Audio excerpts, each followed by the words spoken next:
નમસ્કાર. જ્યારે કોઈને મલ્ટિપલ માયલોમાનું નિદાન થાય ત્યારે સ્વાભાવિક છે કે મનમાં ઘણા સવાલો ઉઠે. આગળ શું થશે? રસ્તો કેવો હશે? આ બધું ખૂબ જટિલ લાગી શકે છે, પણ ગભરાશો નહીં. આજે આપણે આખી સારવારની સફળને એકદમ સરળ ભાષામાં સમજીશું, એક પછી એક પગલું. તો લાંબા ગાળાની કેન્સરની સારવાર એ ખરેખર કેવી હોય છે? આ સવાલ જ મનમાં થોડી ચિંતા જગાવે, ખરું ને? પણ સૌથી સારી વાત એ છે કે આ કોઈ અંધારામાં તીર મારવા જેવું નથી. એક ચોક્કસ સુવ્યવસ્થિત પ્લાન હોય છે. ચાલો એ પ્લાનને જ આપણે આજે જાણીએ. આપણે આખી વાતને 4 ભાગમાં સમજીશું. પહેલાં તો આખો સારવારનો નકશો કેવો છે એ જોઈશું. પછી સારવારની શરૂઆત કેવી રીતે થાય છે, જેને ઇન્ડક્શન કહેવાય છે, એની વાત કરીશું. ત્યાર પછી સારવારના 2 અલગ રસ્તાઓ કયા છે જાણીશું. અને છેલ્લે લાંબા ગાળા માટે રોગને કાબૂમાં કેવી રીતે રખાય છે, એટલે કે મેન્ટેનન્સ વિશે સમજીશું. તો ચાલો શરૂ કરીએ. જુઓ, માયલોમાની સારવારને કોઈ 100 મીટરની દોડ ના સમજતા.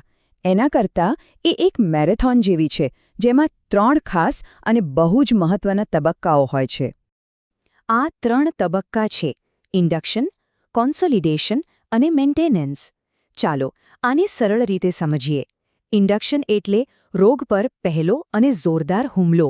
કોન્સોલિડેશન એટલે જે સફળતા મળી છે એને વધુ મજબૂત કરવી. અને મેન્ટેનન્સ એટલે રોગ પાછો ન આવે એ માટે લાંબા સમય સુધી સતર્ક રહેવું. ચાલો હવે એક પછી એક આ બધાને ઊંડાણમાં જોઈએ. તો સૌથી પહેલાં આવે છે ઇન્ડક્શન. આ સારવારનો પાયો છે એમ કહી શકાય. દરેક દર્દી માટે સારવારની શરૂઆત અહીંથી જ થાય છે. આ પહેલું અને સૌથી અગત્યનું પગલું છે. તો સવાલ એ છે કે આ ઇન્ડક્શન થેરાપી છે શું? સાવ સાદી ભાષામાં કહીએ તો આનો મુખ્ય હેતુ શરીરમાંથી માયલોમાના કોષોને બને એટલી ઝડપથી ઘટાડી દેવાનો છે. રોગને તરત જ કાબૂમાં લેવાનો છે. આ એક શક્તિશાળી શરૂઆત છે એમ સમજો. હવે આ શરૂઆતનો હુમલો કરાય છે કેવી રીતે? ડોક્ટરો સામાન્ય રીતે ટ્રિપ્લેટ અથવા ક્વાડ્રુપ્લેટ થેરાપી વાપરે છે. આ શબ્દો ભલે અઘરા લાગે, પણ એનો મતલબ સીધો છે. એક સાથે 3 અથવા 4 અલગ-અલગ દવાઓનું કોમ્બિનેશન આપવામાં આવે છે. આનાથી કેન્સરના કોષો પર ચારે બાજુથી હુમલો થાય છે. અને આ સારવારના લગભગ 3 થી 6 રાઉન્ડ એટલે કે ચક્ર હોય છે. ઇન્ડક્શન થેરેપી પૂરી થયા પછી સારવાર એક બહુ જ મહત્વના વળાંક પર આવે છે. અહીં એક મોટો સવાલ પૂછવામાં આવે છે. અને એ સવાલનો જવાબ જ નક્કી કરે છે કે આગળનો રસ્તો કયો હશે. શું છે એ સવાલ? ચાલો જોઈએ. આપણે હવે આવી ગયા છીએ બીજા તબક્કામાં, કોન્સોલિડેશન. અહીંથી સારવાર દરેક દર્દી માટે અલગ-અલગ બને છે, એટલે કે પર્સનલાઇઝ થાય છે. અને આ બધું એક મોટા નિર્ણય પર આધાર રાખે છે. શું દર્દી સ્ટેમ સેલ ટ્રાન્સપ્લાન્ટ માટે યોગ્ય ઉમેદવાર છે કે નહીં? આ નિર્ણયના આધારે સારવારના 2 રસ્તાઓ બને છે. તો અહીંથી 2 અલગ-અલગ રસ્તાઓ છે. પહેલો રસ્તો એવા દર્દીઓ માટે છે જેઓ સ્ટેમ સેલ ટ્રાન્સપ્લાન્ટ માટે યોગ્ય છે.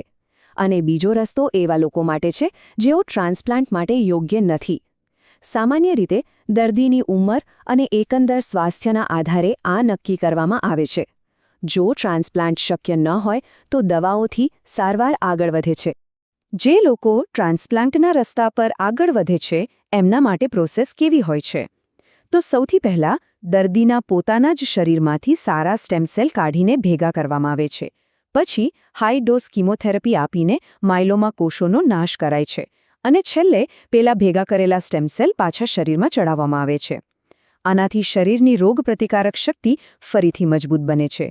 ક્યારેક ટ્રાન્સપ્લાન્ટ પછી પણ સારવારના અમુક રાઉન્ડ આપવામાં આવે છે. અને જેઓ ટ્રાન્સપ્લાન્ટ માટે યોગ્ય નથી એમના માટે શું? એમના માટે પણ ખૂબ અસરકારક સારવાર છે. એમને ચિંતા કરવાની જરૂર નથી. એમનો રસ્તો સીધો અને સરળ છે. તેઓ જે ઇન્ડક્શન થેરાપી લેતા હતા એ જ દવાઓથી સારવાર ચાલુ રાખે છે, જેથી રોગ કાબૂમાં રહે. ચાલો હવે આપણે સારવારના ત્રીજા અને છેલ્લા તબક્કા પર આવીએ, મેન્ટેનન્સ. ઇન્ડક્શન અને કોન્સોલિડેશનની સઘન સારવાર પછી આ તબક્કો આવે છે. આને લાંબા ગાળાની રમત કહી શકાય. આનો હેતુ રોગને પાછો આવતા રોકવાનો છે. તો આ મેન્ટેનન્સ થેરાપી શું કરે છે? એનું મુખ્ય ધ્યેય રિમિશન જાળવી રાખવાનો છે, એટલે કે રોગને શાંત રાખવાનો. આને આમ સમજી શકાય કે જાણે તમે એક મોટી આગ તો બુઝાવી દીધી છે, પણ હવે એ ફરીથી સળગે નહીં એ માટે તમે ધીમે ધીમે પાણી છાંટતા રહો છો. બસ આ એવી જ એક લાંબા ગાળાની પણ ઓછી તીવ્રતાવાળી સારવાર છે. સામાન્ય રીતે મેન્ટેનન્સ માટે રેવલિમિડ નામની દવાનો ઉપયોગ થાય છે. આ એક ગોળીના રૂપમાં હોય છે અને તે શરીરની રોગપ્રતિકારક શક્તિને જાગૃત રાખીને માયલોમાના કોષોને કાબૂમાં રાખવામાં મદદ કરે છે.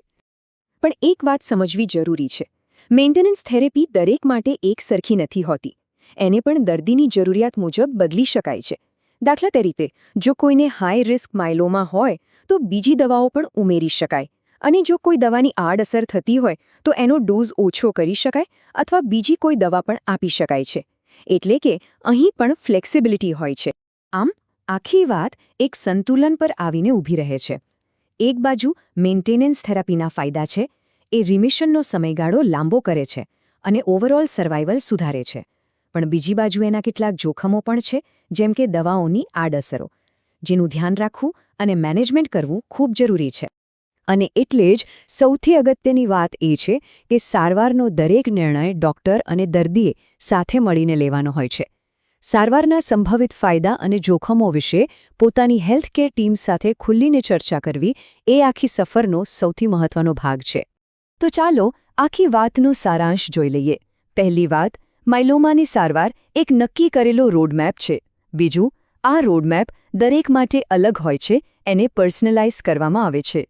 ત્રીજું, મેન્ટેનન્સ થેરાપી રોગને લાંબા સમય સુધી દૂર રાખવાની એક સ્માર્ટ સ્ટ્રેટેજી છે.